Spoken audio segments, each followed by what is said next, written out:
平安。很开心可以在这新的一年当中，我们又一起用诗歌，用我们的声音一起来赞美，一起来敬拜我们的上帝。我邀请大家一起跟旁边人说，很开心可以跟你一起来敬拜，很开心可以跟你一起来敬拜。好，那我们一起，让我们一起来预备心，我们一起来预备心，我们一起来祷告。我们一起闭上眼睛，我们一起来祷告。亲爱的天父上帝，感谢你的带领，让我们可以每天都充满着你的恩典。我们也感谢你的带领，带领着我们的富强教会进入到这50几年，也求主持续的带领着我们，守护着我们，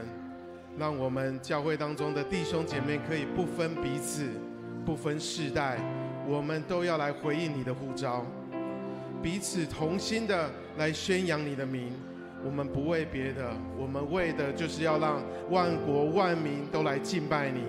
也求主你可以持续的带领着我们，愿我们今天的敬拜献上为祭，都可以蒙你的悦纳。我们这样的祷告都是奉靠主耶稣的名求，阿们。那我们一起从座位上站立起来，我们一起用这首诗歌一起来敬拜我们的上帝。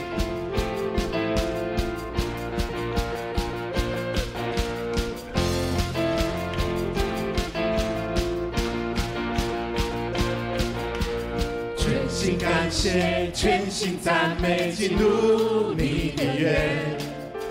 全心颂赞，献上为祭，是最纯的果子。在你里面一无挂虑，喜乐满溢，常常感谢，不住祷告，盼望在于你。我要全心赞美，跳舞颂扬你名，在你殿中一日胜过在世上千日。我要全心赞美，赞美还要赞美不停，一人同你欢呼声永不息。那我们一起从头再来唱一次。全心感谢，全心赞美，进入你的约，全心颂赞，献上为祭，是最纯的果子。在你里面一无挂虑，喜乐满溢，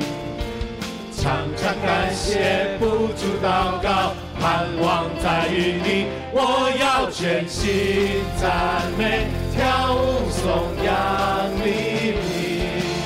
在你殿中一日胜过在世上千日。我要全心赞美，赞美还要赞美不停，一人同你欢呼声永不息。我要全心赞美，跳舞颂扬你名，在你殿中一日胜过在世上千日。我要全心赞美，赞美还要赞美不停，一人同你欢呼声永不息。你眼目必看顾着地，眷顾你的儿女，你必照所应许的成就。你眼目必看顾着地，聆听我们声音，祷告盼望，荣耀复兴降临。你的宝珠，心中何有满意，你的意要赐福这地，遵行你的旨意，谦卑会转向你，我们定义要跟随你，是我们的宝珠，心中何有满意，你的意要赐福这地，遵行你的旨意，谦卑会转向你，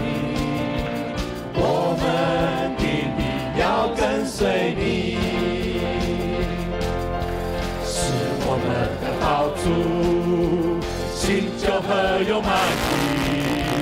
意，你要赐福这里，遵行你的旨意，谦卑会转向你，我们定要跟随你，你眼目必看顾这里，眷顾你的儿女，你必照所应许的成就。你眼目必看顾这里，聆听我们声音，祷告盼望，荣耀复兴降临。祷告盼望，荣耀复兴降临。祷告盼望，荣耀复兴降临。哈利路亚！感谢主，感谢主。让我们一起用这首诗歌，一起继续来敬拜我们上帝。让我们用心灵很诚实来敬拜我们的神，跟随你心意。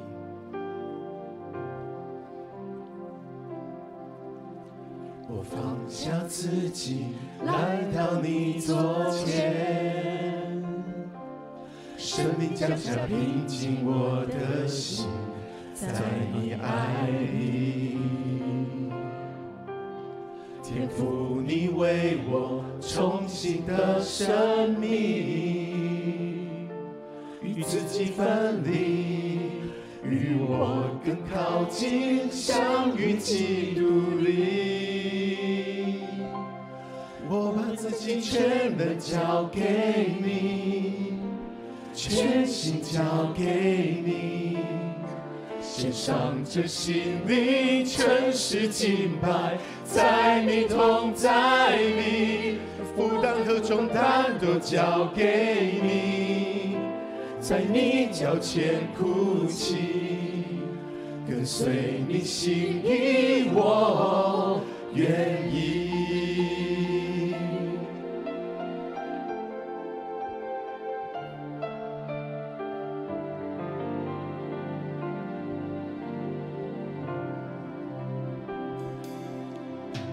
天父，你同在，使我灵安息，心思和意念都属于你，倾听你声音。耶稣来亲自带领我生命，每个决定，每一个脚印都在基督里。我把自己全能交给你，全心交给你，献上这心灵，诚实敬拜，在你同在里，负担和重担都交给你，在你脚前哭泣，跟随你心意，我愿意。我把自己全能交给你，全心交给你，献上这心灵，诚实敬拜，在你同在里，负担和重担都交给你，在你脚前哭泣，跟随你心意，我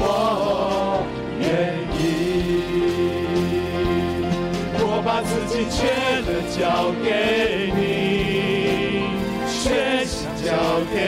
你，献上这心灵，诚实敬拜，在你同在里，负担和重担都交给你，在你脚前哭泣，你的话语是我生命，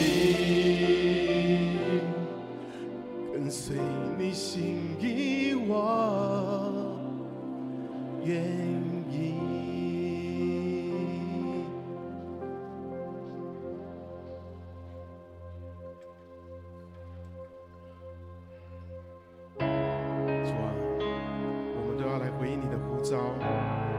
主啊，我们就在这里，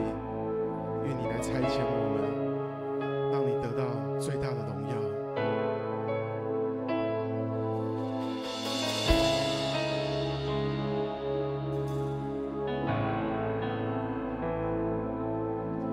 创造了我的生命，为我从罪定十架，你的牺牲完全救赎我，使我生命美丽。听见你呼召的声音，愿成为你的器皿。我愿降服，用我全能全心差遣我在这里。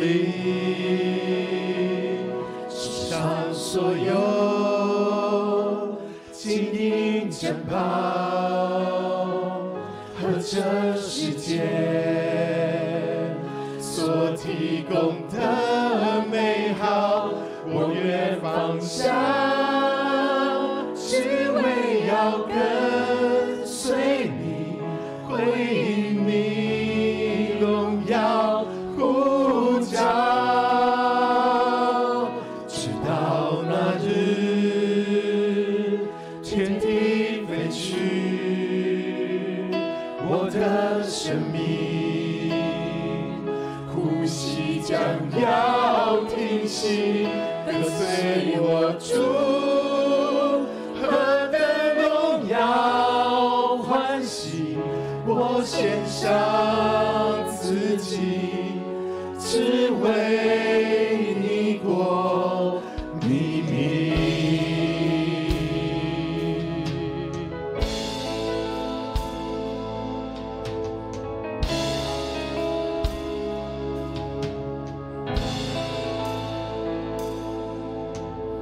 听你呼召的声音，愿成为你的器皿。我愿降服，用我全能全心差遣我在这里。世上所有金银珍宝和这世界所提供的美好，我愿放下，只为要跟随你，回应你荣耀呼召。直到那日天地废去，我的生命呼吸将要停息，跟随我主，何等荣耀欢喜，我献上自己，只为你国你名。世上所有金银珍宝和这世界所提供的美好，我愿放下，只为要跟随你，回应你荣耀呼召。直到那日天地废去，我的生命呼吸将要停息，跟随我主，何等荣耀欢喜，我献上自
和这世界所提供的美好，我愿放下，只为要跟随你，回应你荣耀呼召。直到那日，天地废去，我的生命呼吸将要停息，跟随我主，何等荣耀欢喜，我献上自己，只为你国你名，跟随我主，何等荣耀欢喜，我献上自己，只为你国你名。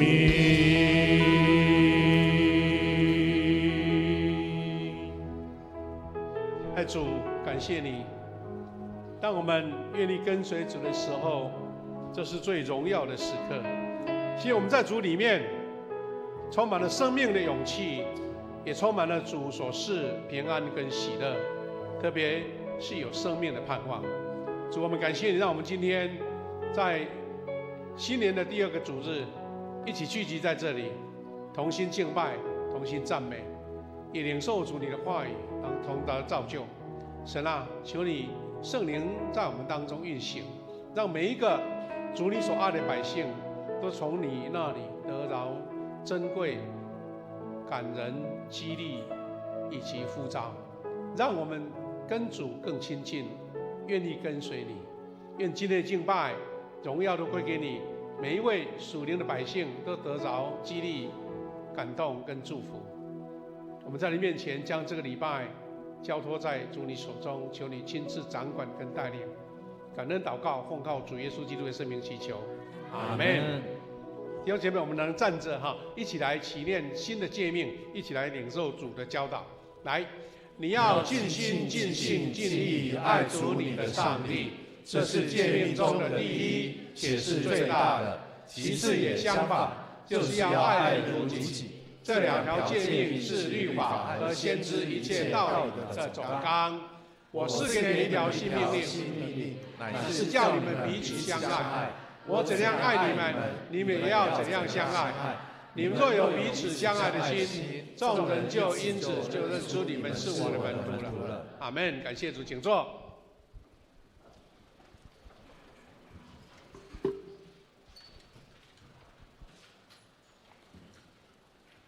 恭受上帝的话，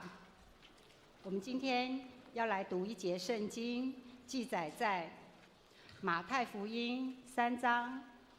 13到17节，我们一起来念。那时候，耶稣从加利利往约旦河去见约翰，要请他施洗。约翰想要劝阻他，就说：“我应当受你的洗礼，你反而来找我。”可是耶稣回答他：“现在就这样做吧，因为这样做是实行上帝的要求。”于是约翰答应了。耶稣一受了洗，就从水里出来，天为他开了，他看见上帝的灵好像鸽子降下来，落在他身上。接着从天上有声音说：“这是我亲爱的儿子，我喜爱他。”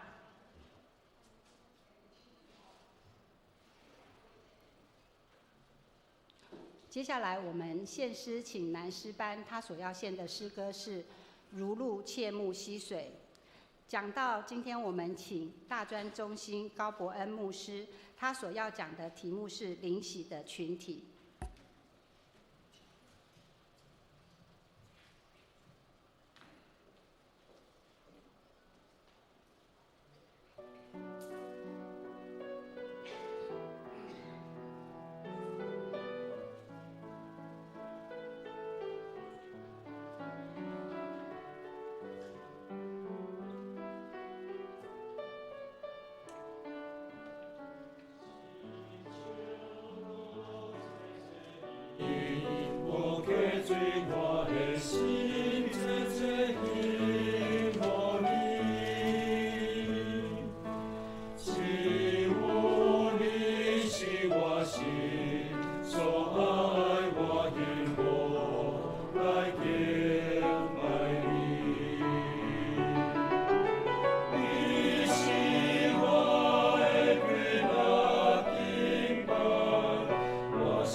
哈利路亚，感谢主，谢谢我们的蓝诗班他们有2堂的服事了哈，男生跟女生，纯男生跟女生有时候它的效果很好哈，我们为他们祝福，谢谢他们2堂的服事，弟兄姐妹大家平安。我们呢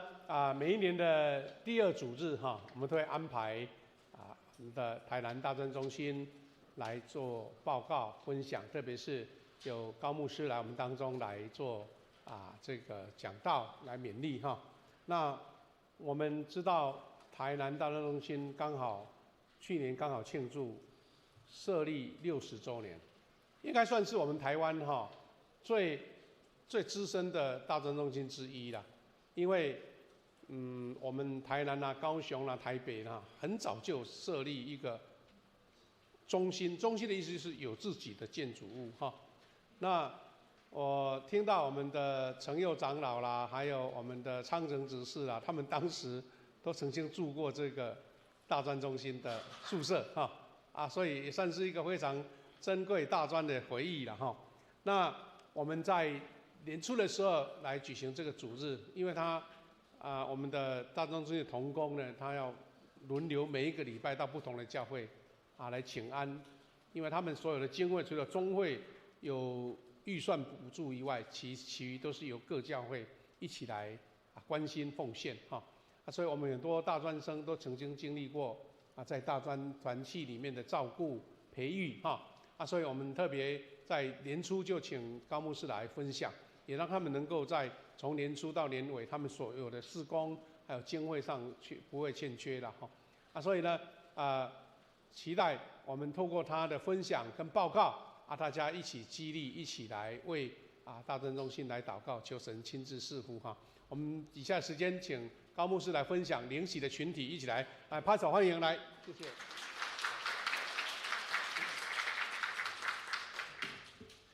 弟兄姐妹平安。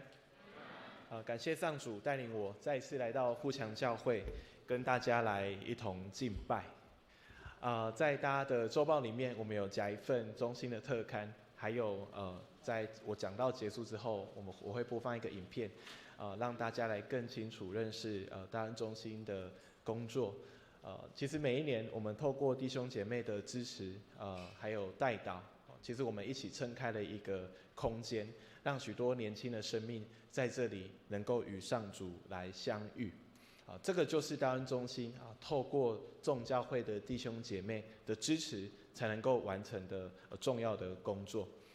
那今天按教会的节期来说，是主显期的后一周，也被称作是主的受洗主日。透过今天的经文我们其实要再一次来省思，领受洗礼对我们每一个人，还有对我们的整个教会的群体的意义是什么？但愿我们都借着这个信息，更活出上主所喜悦的生命来敬拜他。我们再一次来祈祷。主，愿你保守我们以下的时间，透过你话语来成为我们生命的力量，帮助我们重新对焦与你的关系。祷告奉主的名，阿们。弟兄姐妹，如果谈到这个洗礼我们首先会想到的一定是关于个人的面向。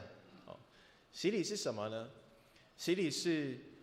一个人在众人面前宣认自己跟上主的关系。这个仪式见证人将自己生命的核心关怀从别的事物转向上主，在生命里面开辟一条追随基督的朝圣之路。所以对很多人来说，洗礼作为一个记号，代表一个人重新出生在上主的怀抱当中。我们当中许多的人可能一年会有2个生日，对不对？你有可能会吃2个蛋糕一个是你出生的那一个蛋糕，一个是你受洗那一天的蛋糕不过我们要知道说，正如同新生儿婴儿要长大成人一样，我们灵性的生命在受洗之后也开始出生，然后他要慢慢的长大这个长大跟小 baby 变成大人一样复杂，要经历许多的历程，所以信仰生命的成熟，要经历许多不一样的阶段，直到耶稣基督的样式在我们身上可以完全的被展现出来。所以当一个人他受洗的那一刻，所代表的不是他的信仰被固定下来了，走到一个终点了，不是，而是他的信仰生命才刚要开始，他要开始活出基督的生命在他的身上。那么一个人的信仰生命要成熟，不是只有靠自己的个人追求，更仰赖培育这个属灵生命的信仰群体。所以这就会牵涉到洗礼带出来的群体的面向。我们今天的讲题叫做灵洗的群体。灵洗的群体指的是信仰群体。这个信仰群体的概念好像非常的宽阔，但是我们也可以把它稍微聚焦收拢一点。这个灵洗的群体所指的就是教会。虽然教会从上帝领受的任务相当的多元，但是我们可以总结来说，教会有一个最重要的任务，就是要在地上见证上主的治理。所以在洗礼的时候，不是只是个人的事情。时常我们在教会会看到有人领受洗礼，那个洗礼的当下，不是只有那个人的事，而是关乎我们整个信仰群体的事。为什么呢？因为在洗礼的当下，人会再次宣告自己要加入这个信仰群体里面，透过这个信仰群体，我们一起见证上帝的治理。不过很长时候我们会忽略这一个宣告，但是事实上我们要看重它。这个宣告非常的重要，这个宣告是一个来自上帝的呼召，使我们对同在信仰群体的彼此的兄弟姐妹生命有责任。我们或许就会问说，那么我们应该要怎么做？我们应该要怎么做，能够把这个洗所带来的效果、益处、身份的转换，还有责任给活出来？在今天的经文当中，约翰回答这个洗礼者耶稣回答受洗者约翰的提问里面，我们得到一个实践的方向。这个实践的方向是要锻炼自己的生命，选择和上帝一切要求的选择。要锻炼自己的生命，选择一切和上帝要求的选择。弟兄姐妹，每次我们在阅读今天的经文的时候，都会跑出一个让人困难回答的问题。无论我在带国中生、高中生还是大专生查经的时候，都会遇到这个问题。他们一定都会问说，为什么耶稣要受约翰的洗？为什么耶稣要受约翰的洗？很多时候我们对这个问题的解释，也没有办法让每一个人都满意，对不对？其实这不只是我们的问题呢，每一个福音书的作者都觉得这个问题非常的挑战。为什么呢？因为在圣经里面，约翰所行的洗是悔改的洗，是悔改的洗。所以每个人都因为自己的罪来到约旦河受他的洗，然后悔改，对不对？但今天经文写说，耶稣也来到约旦河受约翰的洗。我们会问，难道耶稣也为了自己的罪来受约翰的洗吗？这个问题相当的大，福音书的作者这样子不同的方式来回应。马可福音的作者直接跳过这个问题，不解释。路加福音的作者他说，众人都受了约翰的洗，所以耶稣也来受洗。我们会发现说，路加他真的非常的厉害，他用说故事的技巧，刻意淡化耶稣受洗这个事件的严重性。只有马太福音他独有的记载说，当耶稣从加利利来约旦找约翰的时候，就跟他说，我要受你的洗嘛。然后约翰就跟他说，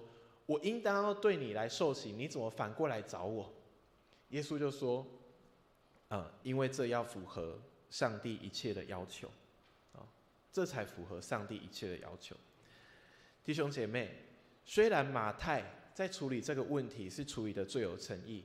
但是我们还是会问，我们还是会有疑问：为什么只有耶稣接受约翰的洗，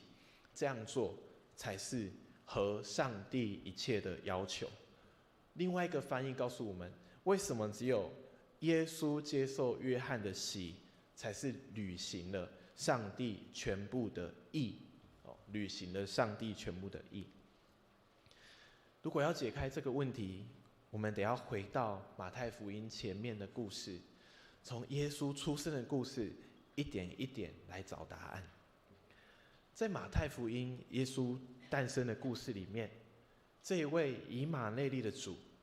他从一出生就遭遇许多的威胁。我们会看到这里面有许多的人做出了许多关键的选择，如果他们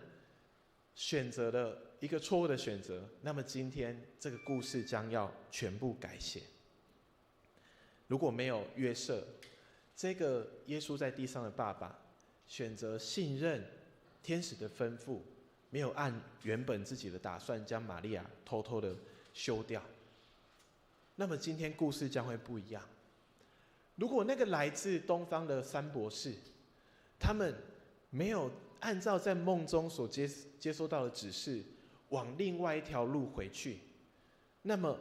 婴孩耶稣将会被希律王给杀害。还有在耶稣全家逃往埃及避难的时候，那些无辜被杀害的男婴与他们的家庭，他们的牺牲本来就没有道理，他们的母亲到今天都还没有受到安慰。这些人因着他们的努力、成全与牺牲，我们才能看到长大的耶稣来到约旦河，接受约翰的洗礼。弟兄姐妹，我们会问，这些事件跟耶稣的受洗有什么关联？我们再来回顾一下这些人的作为。这些人在一切恶事发生的时候，他们愿意持续忍耐、等候，并且信任上主，透过奇妙的作为，让以马内利的主降生与他们同在。他们的这一个行动跟判断，其实就是履行了上帝全部的义。如今我们看到耶稣也来受约翰的洗，他并不是要来认罪，而是要来合上帝一切的要求。借着约翰的洗，耶稣认同那些在艰困环境下仍然持续信任上主而行动的人。耶稣借着约翰的洗，认同那些无辜被杀害的家庭，并且承接他们的苦难。耶稣所履行的义，是拒绝让暴力成为解释这个事件最后的话语。所以特别在马太福音当中，我们把故事从头看到耶稣受洗，我们得到这样子的理解：透过耶稣的洗，透过耶稣接受约翰的洗，耶稣要继承这些人的义，耶稣要继承这些人透过受苦牺牲来成全上主旨意的这个行动。弟兄姐妹，耶稣受洗所展现出来的群体性，就是展现在这个面向。这个受洗的背后，有着许多人的支持与付出。耶稣所受的洗，是这些人遵行上主旨意所结出的好果子。耶稣所受的洗，是认同这些人的行动，更要延续，甚至用自己的生命，让上主的旨意更加的成全。在教会群体当中，我们时常都期待信仰能够被一棒接着一棒，代代相传。但是这件事情却非常的不简单，如同在家庭里面，父母的好行为时常会被子女给忽略，但是坏习惯却容易被孩子给学起来。坏习惯就很容易出现在孩子的身上，我们的坏习惯。很多时候，在我牧养大专生的过程当中，很多时候我发现，孩子最不想成为的，就是父母的模样。这是一件令人觉得伤心的事情。有些学生，我觉得他们的生命有很多挣扎，就是有一个坎过不去。仔细的探问下去，原来他觉得，如果他那样做，就跟他父母一样，他很不喜欢。这是一个令人感到泄气的事情，也就是说，不好的都会很顺利的被继承下去，但是好的都没有办法被复制。不过，透过今天的故事，我们或许可以得到一些安慰，因为我们对这种令人感到泄气的状态，并不是什么都不能做。透过耶稣愿意承担前人对他的努力、牺牲，来承接约翰的喜，我们也得到安慰。坏习惯与不好的模范会影响人，同样，对信仰认真、遵行上主一切要求的这种行为也会累积。只要持续努力锻炼自己的生命，来去符合上主的要求，在某一天，这些事情会被看见，会被理解。我们都知道，一个家庭要成长，不只是要靠子女的努力或是父母的牺牲，而是仰赖每一个人都非常的认真面对自己的议题。同样，在教会群体当中，我们今天聚集在一起敬拜，不是为了要麻痹我们个人，而是在这个敬拜之后，我们再次回到自己的生命里面，真实的面对上帝，真实的让上帝来帮助我们的生命成长，面对自己的议题。当我们都愿意这样子做的时候，那么我们将不会在教会群体里面彼此指责，也不会再互相去比较说，谁行出来的信仰的实践比较优秀。因为上帝的话让我们看见自己的限制，并且看见生命改变的可能。如此，我们就能够共同肩负上主交代的使命，去见证上帝的治理。当一个信仰群体认真反省实践所信的内容的时候，信仰才不会变成口号，而变成这个群体最独特的记号。因为我们知道，一个人的见证可以感动人，但是一群人共同的见证要感动人愿意相信。弟兄姐妹，当我们每一次谈到基督徒要怎么样才能够符合上主旨意的时候，会让人家觉得肩膀非常的沉重，好像我又得要被贴上什么样子的道德标签。但事实上，在马太福音中，这个义，这个符合上帝的义、公义的义的这个要求，从来不是在指一个人在道德上要有多好，或者是要有一个很好的脾气，而是在指一个人是不是具体的回应上帝的旨意。但这一件事情，它没有标准答案，而是看我们每一个人透过上帝的带领，怎么认识我们的信仰，又怎么样子去实践。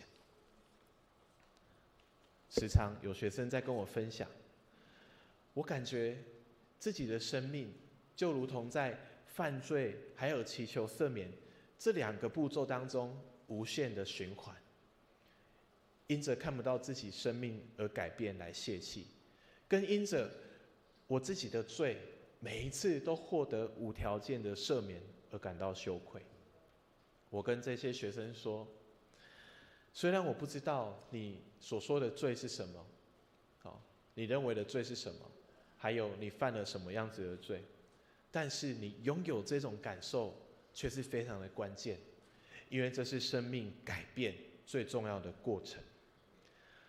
在马太福音的第1章里面，我们可以看耶稣的家谱。这份家谱非常的特别，因为它记载了几位特别的女性人物。在这份家谱当中，有一些这些女性，她们因为生存的需要，而做出了跨过道德底线的这个行动。她们是他玛，她们是妓女喇合，她们是外配路德，还有跟大卫行营的拔示巴。这些人无论从他们自己的时代来看，或是从耶稣的时代来看，都不是非常光彩的人物。然而如今他们却被记录在弥赛亚的家谱上，而得到光荣。弟兄姐妹，这种反转是要告诉人，即使在生命最破碎的时刻，那个生命最破碎的时刻，还有那个经验，都没有被排除在上主的工作之外。最后，我们都要学会从耶稣基督的福音来重新看待我们生命当中这一些大大小小的污点，并且持续锻炼自己，在现实当中做出合上主心意的选择。今天的经文的最后，耶稣受洗后，天上有声音告诉他说：“这是我的爱子，我喜爱的。”这件事情让每一个人晓得，当我们每一次愿意自己面对自己的限制，并且重新上路的时候，上主也将借着圣灵让我们知道，我们已经活出令他所喜悦的生命。这个声音不只是对我们个人说，更是我们一整个教会群体得要一起聆听的声音。我们一同来祈祷。上主，我们满心的感谢，借着你的喜，我们来成为一个灵喜的群体。在这里面，我们彼此从你来学习，怎么样子共同的见证你的治理。主，这条道路非常的不简单，它没有一个具体可以实践的内容，只有方向。求你帮助我们，透过群体的信仰的培育，更能够让我们回到我们与你的关系里面，来面对我们自己生命的议题。透过我们愿意更认真面对自己生命的议题，又再一次回到群体当中，将我们生命从你领受来的益处来回馈到这里面。主，我们知道这是你对我们的呼召，也是你让我们在这里一个很重要学习彼此成长的原因。愿你来带领我们，这样祷告奉耶稣的名，阿们。好，接下来我来放一段影片。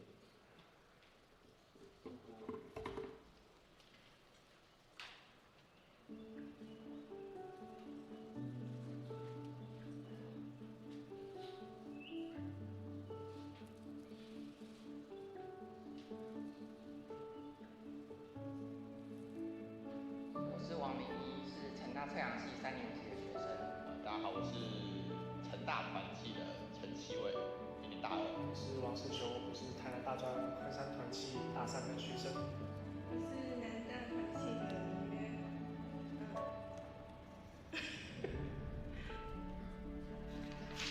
大一上学期的第2周，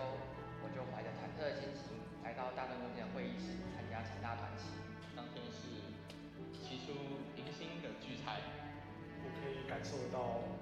团契系友啊学长姐的氛围，真是还蛮好的。那让我对大家都蛮有好奇心的，会想要继续来聚会。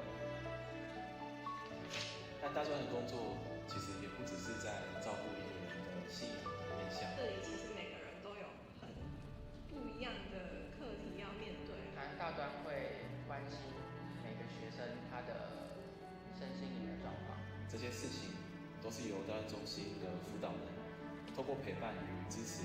协同学生一起面对。大专就是给了我们很多的资源，给了我们自由思考的平台。让我们在大专中心可以自由去做自己想做的事情。试图去理解这个信仰，还有留在这个信仰，就是我最大的改变。我觉得大专给了我很多面向去思考事情等等的内容。我从一个只会听别人讲圣经的人，然后开始会对圣经的字词提出一些疑惑，更多的看见了，所以更有盼望嘛。就是大专带给我们的，提供我们很棒的对话空间，然后可以很真实的表达自己内心的纠结或者是想法。上帝说我们需要团契，然后当我意识到我真的需要团契，但又在一个充满爱的团契里面的时候，就会下来。大专中心是让你一个会让你觉得舒服自在的地方。就即使我很用力的和他们吵架，但我们的关系还是不会断掉的感觉。因为这里的团契才让我更能感受到为什么我们要团契的重要。不只是信仰，不只是生活上，就是很多，你可能找不太到有办法跟你讲这么多综合话题的一群人。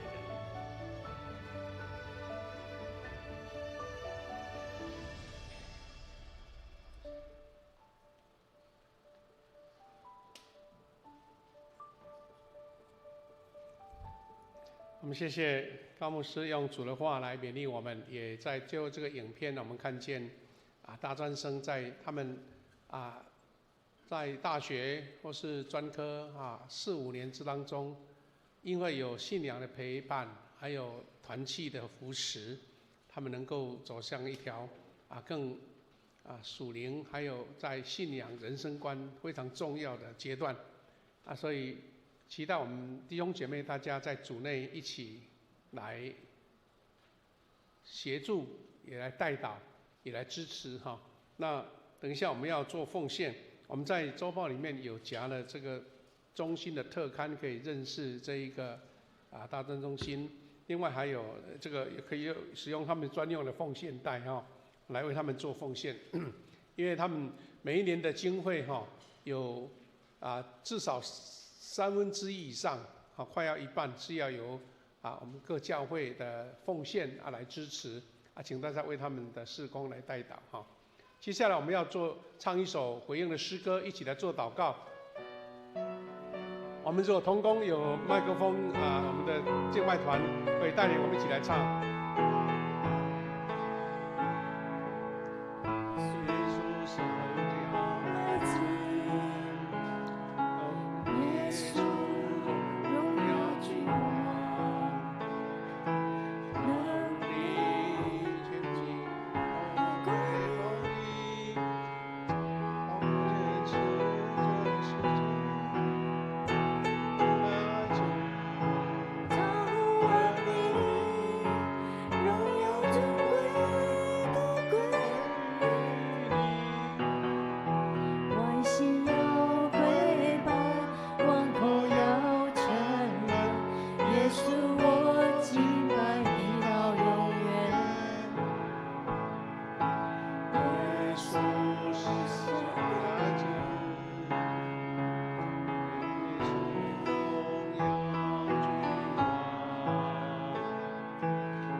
谢主，我们唱到这边因为可能不熟，大家都不很熟。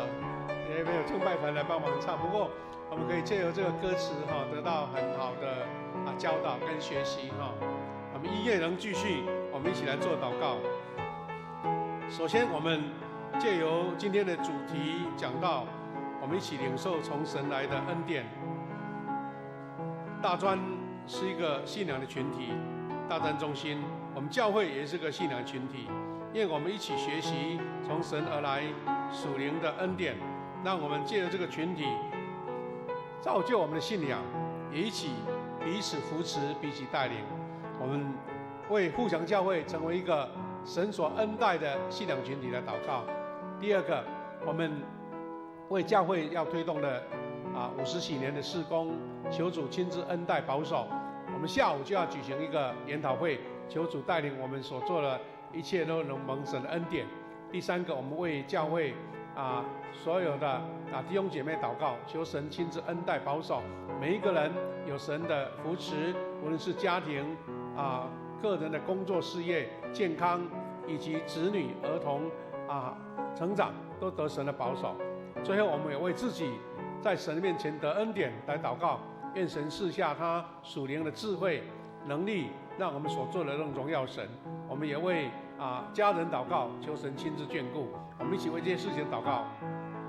现在父神，感谢你的恩典，求你能力浇灌在我们当中，求你的喜乐在我们当中，也求你的平安在我们当中。愿神的高抹也赐福在每一位弟兄姐妹身上，求你的平安跟喜乐也是在我们当中，让我们成为一个神所爱的一个信仰群体，彼此帮助，彼此造就，彼此扶持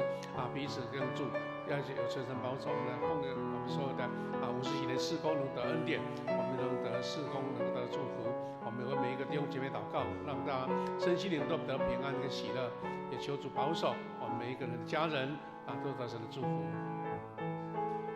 天父上帝，感谢你，感谢你透过高牧师将神的话语来分享给我们，主让我们能够更加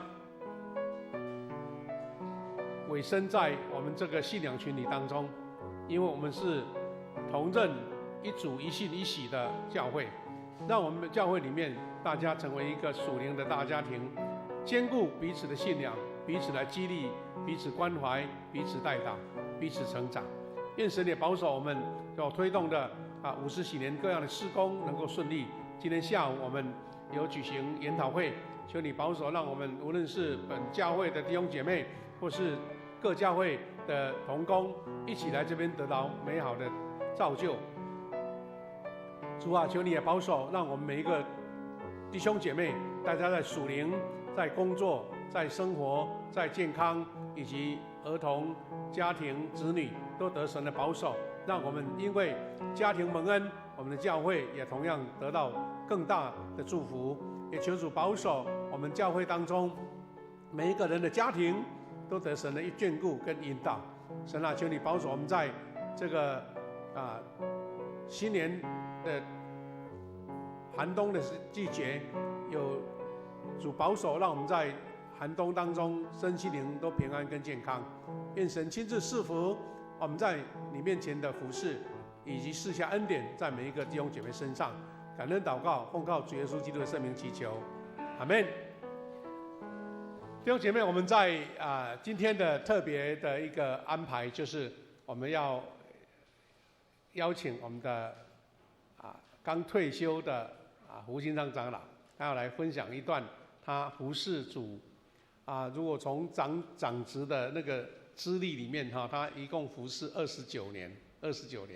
有两任的执事还有21年的长老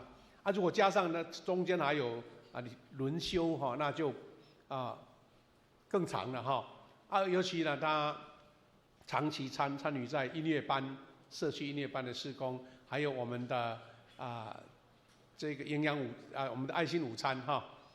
当然我们教会才刚50年嘛他至少有40几年的资历了所以由他来讲勉励的话，一定非常有资格，也是非常有启发的。我们热烈欢迎来胡长老来为我们做勉励，谢谢。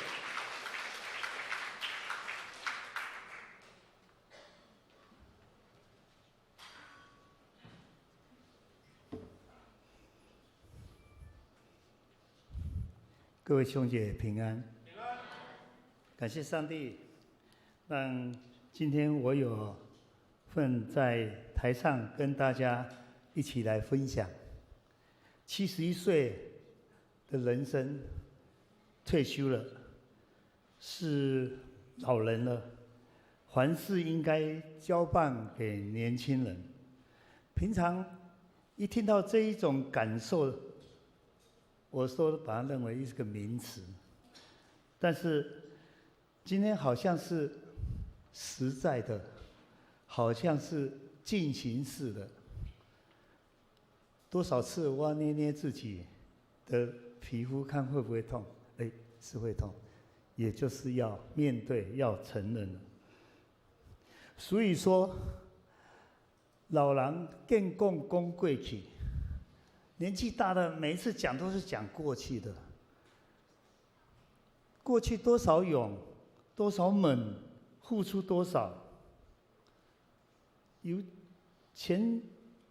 代义长老、满族姐退休的勉励，好像就在上一周而已。但是一媚眼，怎么今天就轮到我呢？我跟死人说，这是真的吗？前几周得到，当时到今年，仔细的算一算，也有29年了，近30年的期间，感谢上帝，他不嫌弃我，差用了我这个低能又过动的小孩，但是神又告诉我，天生我材必有用。才让我凭着这个信心就动起来，完全信靠神在服事团队中坚守本分，始终觉得现在每一位富强人，我们在座的每一位富强人，都比其他邻近长老教会的会友更有福气，能够亲身经历到富强教会年隔由幼年、少年、青年，进入到现在属于壮年的时候的每一个阶段，都有神迹奇事在我们富强教会里面，而且神每一个时段都感觉到跟我们有同在的盼望。而且每一个阶段，很感谢神，每一个阶段都有神安排适当的小天使，在服侍我们，在服侍我们所要达到的标杆。比如说，我们建堂以后，25年前我们还没建堂，我们王正善兄，也就是魏鹏长老的爸爸，他有一次看到撒迦利亚书里面，一个仆人拿着尺丈量耶路撒冷几尺寸多少多少，他在那个时候感受到，我们富强教会呢，我们富强教会在10年以后，当时会有大概100位到120位的聚会，10年以后可能有250位以上的会友，而且要正堂、副堂、祷告室、牧师馆等等的感动，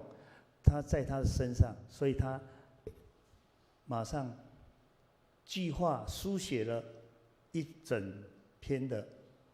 计划书，甚至仔细到3个人聚集一个地方要1平方米，那我们250人聚会的所在的场地还有地方要多大？每一个尺寸的精密，每一个尺寸的横算，都一一的在祷告中记录起来，然后约了几个兄弟姐妹互相的研讨、谈论，还有共同在祷告中取得的一个启造的力量。感谢神，那个时候不只是王正善兄、王爸爸，还有加上有建堂主委的我们的陈兆庆长老。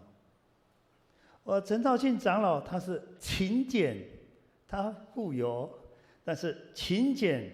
坚持多侧模的主导。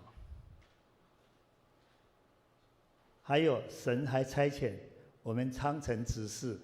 指南姐执事，在我们那个时候共同面向神的标杆，一步一步的来把它设计营造起来，共同完成神要我们的事工。数算一下，这个时候50年了，我们用什么来回应给神？过去、现在及未来的展望。今天，让我们同享在50年的成长力，成为再来50年的新的标杆。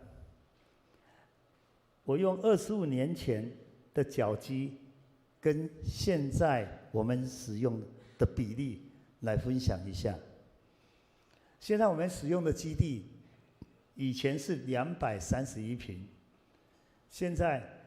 我们增加到对面教育中心600坪，还有一个牧师馆，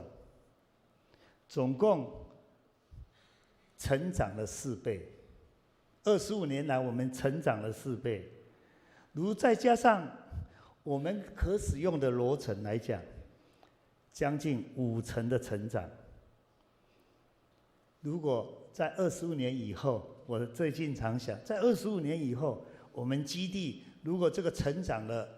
仰望的时候，可能要达到2甲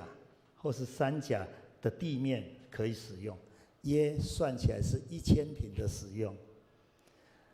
第二个分享比例是2004年，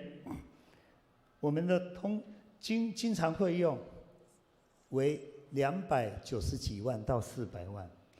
到目前富强教会神的带领之下，我们每一个人每一年超过2000万的经常会，总共增加了5倍。50年以后，或是25年以后，我们会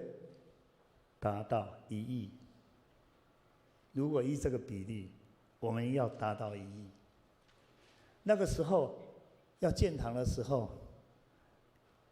第3项，建堂的经费，建堂的时候不到200万，170，我翻了以前的记录，178万9，开始建堂，到我们献堂的时候，9880万，差120万就达到1亿。我们总共成长了50倍，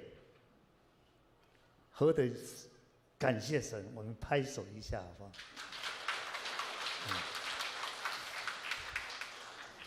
聚会的人数，那个时候有120位到160位，但是会籍有的还不算哦。传福音，我们知道传福音，寻找失落灵魂的起照。到目前，我们教会的人数2堂起来有400-500位，我们会有灵命的共同聚会，增加了3倍。神的带领，神的恩典，只要我们相信，他是给你是满意给你，是所需所求的，他都应钱你。那个时候，你说有钱吗？没有钱。经费好吗？没有经费。景气好吗？失业很多。从这40年来，景气不好，什么什么，都是在我们的嘴上。但是，感谢神，在我这个退休的老人跟大家说，唯有仰望，唯有信心的呼告，神的带领，你不够的，他就给予我们。这是不是口号？这是现在你我都共同享用的福音基地，你说对不对？我们是不是应该再拍手也感谢一下？很多神迹奇事在我们富强教会的每一角落，富强教会会有每一个人身上都有显现跟同在，这是何等的恩典！感谢主，这是现况，是你我现在正可以享用的福音基地，也就是富强长老教会几十年来我们的会友组合。以制度上面的改变，由团契改变为小组的成长力，这是上帝奇妙的恩典。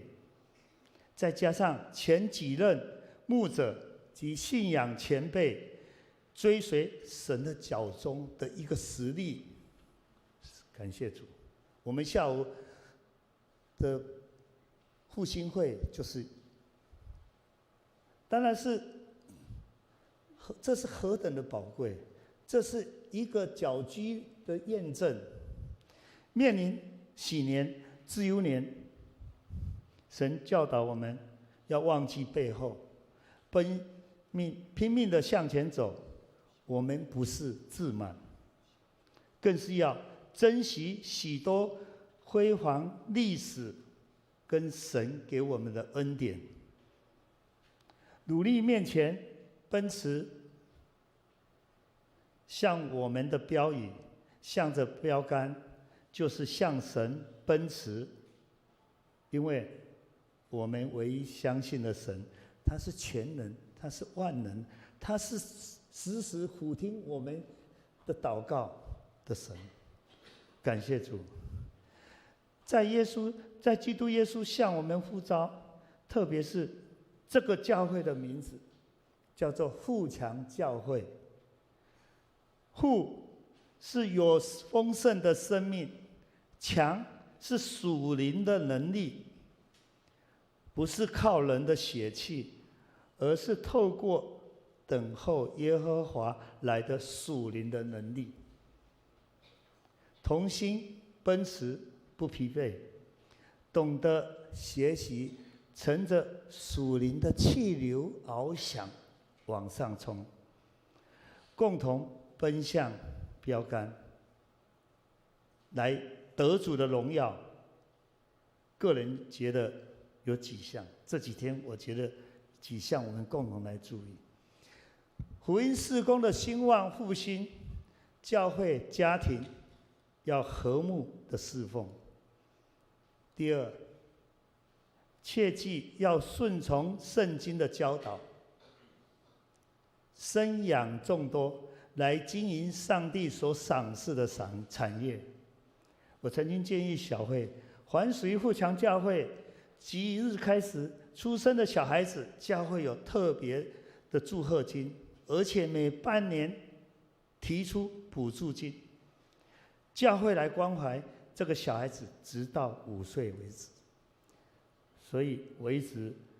盼望我们在座的每一个兄弟姐妹，我们继续努力，生产众多。今天用这个分享来同享经历神、认识神、荣耀神、得此的救恩，让我们活在有指望中。今日用退休后的回顾，数算这50年神带领下的每一项恩典。承先启后是每一个人的责任，只是呼吁以目前神给予的恩典，富强人更要更深的认识神，祈祷神能是照亮属灵的眼睛，属天的恩赐，千万不要留在世人的面前。记住，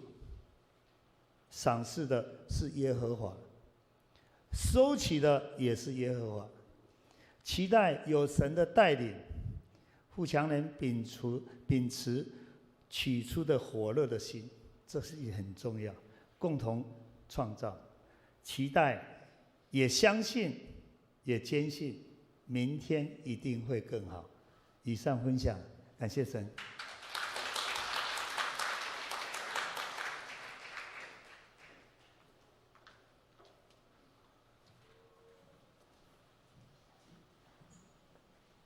我们真的很感动胡长老跟我们所做的分享、鼓励跟提醒，数算我们的恩典。好，我们现在开始奉献。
会众起立，我们来唱奉献的诗歌。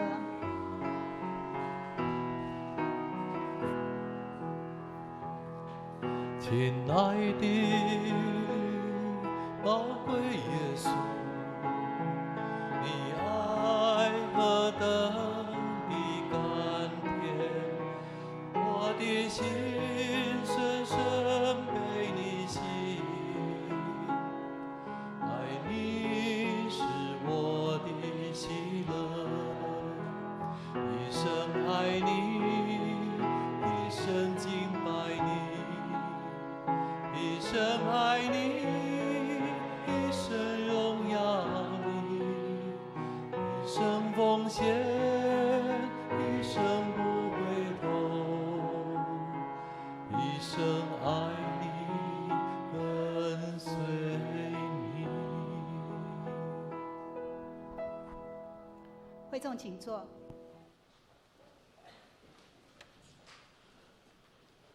现在我们来背诵本月的金句。本月金句是在我们周报的第8页的下面，我们一起来念：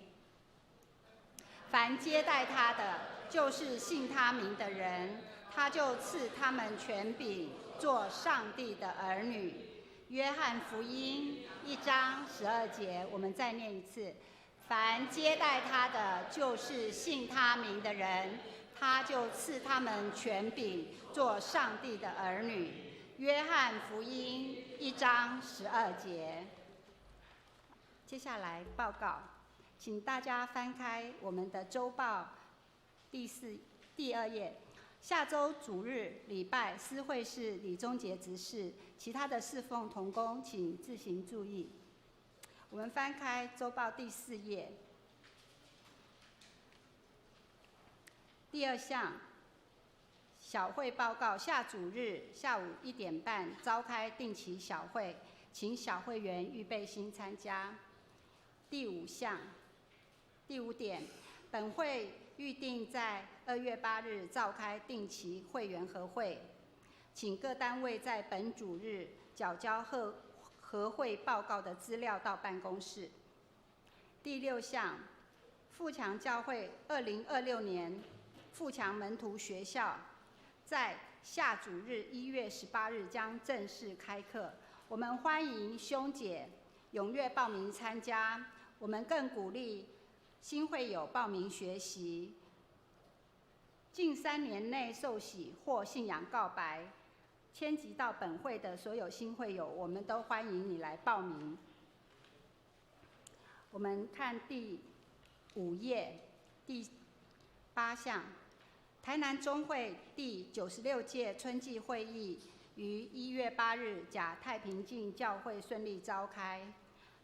本会受派选为中会部员的有我们的夏文学牧师受派选为中会暨大传部部长，曾瑞平牧师受派选为教育部部员，谢成佑长老、李伟区长受派选为大专部部员。请大家为上述所有的牧长有美好的服事及中会的事工推动顺利来代祷。第9项，教会已经开始收集2手堪用的衣物及生活用品，请大家如果家中有闲置的衣物及生活用品，可以稍作分类，尽量以纸箱整理装箱，请于2月17日春节假期前带到我们地下室来存放，以便于我们能够在春节前转送给高雄桃园区布农族剑山教会。以上报告，接着我们请夏牧师来补充。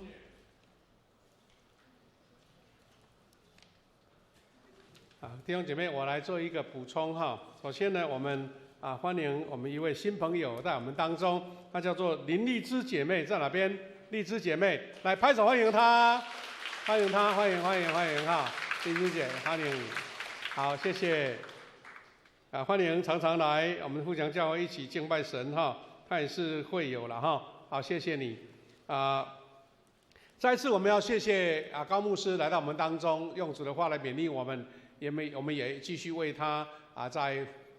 这个大专中心的服事来祷告哈，我们一起来拍手，谢谢他，好，谢谢。好，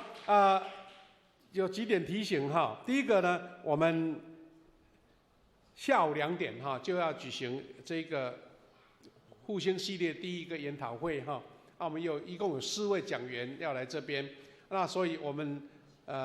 自己教会的弟兄姐妹，大家等一下就不用回去了哈，直接在楼下吃个午餐，然后2点以前就能够到教会里面。有的同工要帮忙做服事哈。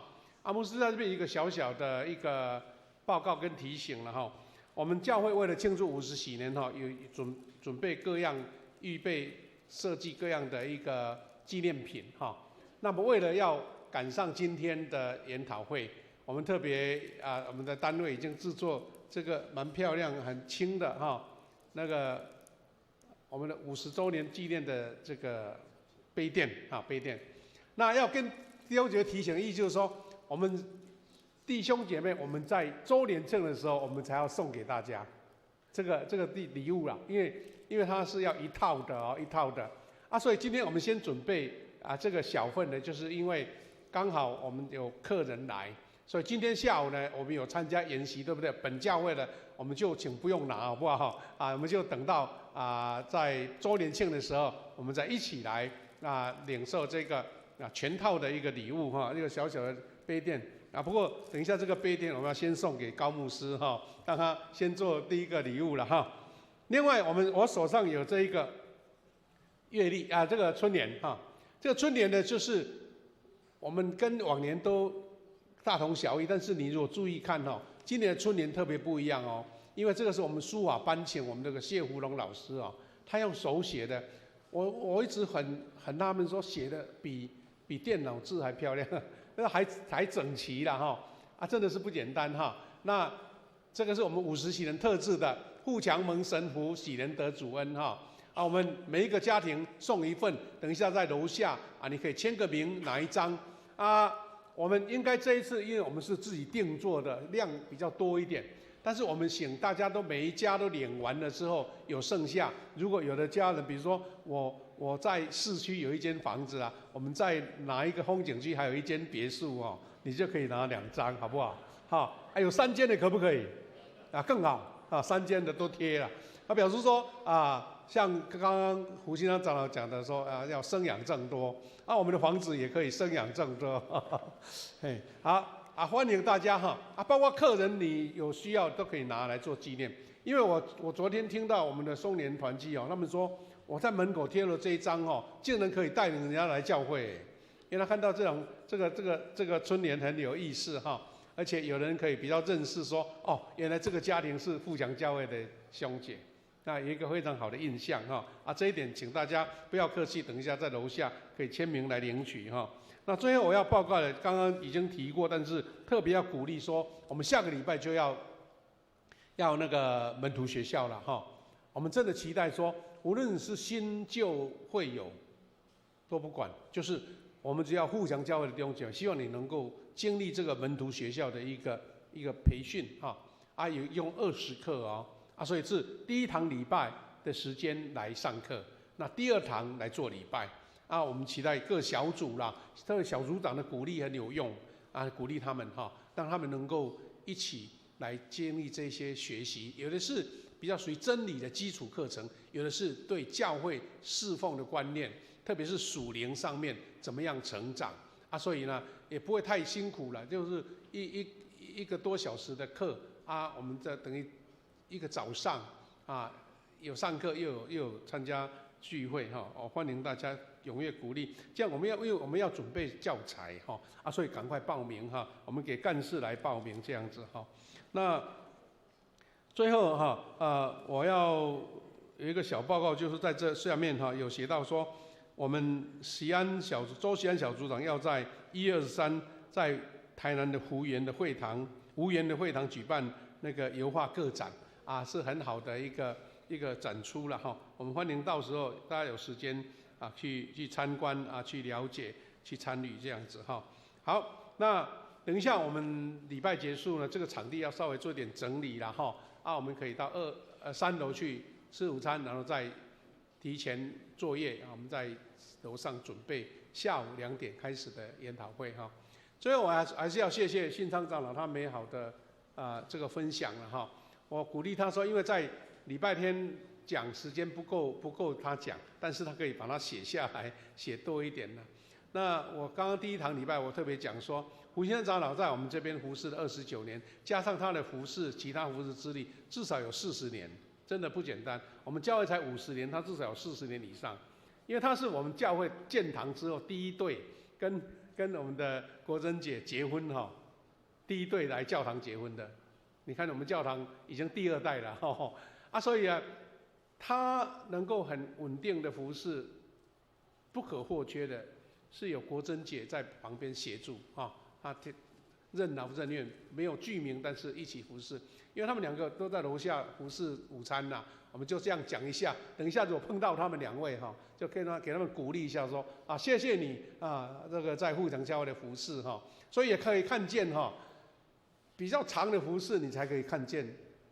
服侍的成绩，对不对所以我们一年一年每一年都不间断的为神来做服侍的工作愿神赐福大家每一个，无论是资深资浅，大家都有一个美好的服侍。我这样报告到这边我们把时间交给我们的诗会。我们结束的时候有一个庆生会第二堂礼拜，但是要做庆生会，谢谢。颂荣，会众起立，我们一起来唱颂荣的诗歌。我的神，我的王我要尊崇你的名，我要永远称颂你，我要天天称颂你。我们请高牧师为我们祝祷。愿天父上帝的恩惠慈爱，耶稣基督复活的盼望，圣灵加倍的感动与你们同在，从今时直到永永远远。阿们。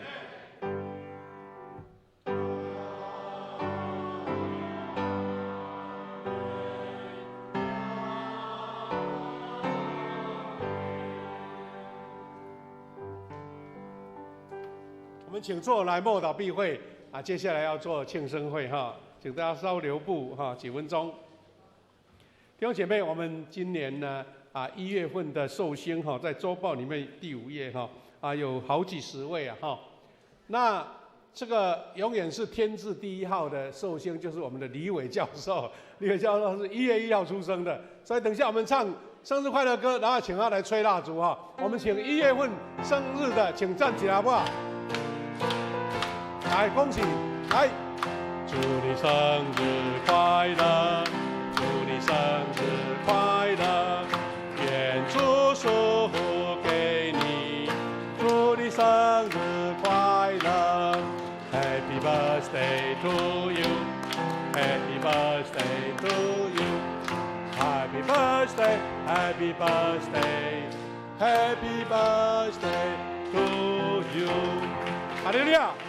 我们为这些寿星来做祝福祷告，再来做结束。天父神，感谢你，1月份是一年的开始，感谢主，我们有这么多位1月份的寿星。主啊，他们是领受特别祝福的恩典的儿女，求神带领他们在一年的开始，生日多了1岁，也同样更成熟、更成长、更得祝福。求你在他们的健康、生活、工作、事业、经济以及家庭、儿女，都每一个面向都得神奇妙的保护跟带领，让他们也活出主耶稣的样式，为主做美好的见证，特别在属灵上更多的成长，在教会成为我们重要的同工跟服侍者。也求主带领他们在人生的道路，因为有神的同在，每一次每一个段落都得神特别的祝福。愿神赐福每一位寿星，也保守我们每一位弟兄姐妹，大家完成今天的礼拜，我们回家的路程一路都平安，也在过来的1个礼拜，一切的事工、一切的生活计划都有神特别的保守。愿神亲自赐福每一位。祷告，奉靠主耶稣基督的圣名祈求，阿们。我们再拍手，谢谢。好，大家平安，请坐。我们彼此祝福大家平安哈，平安。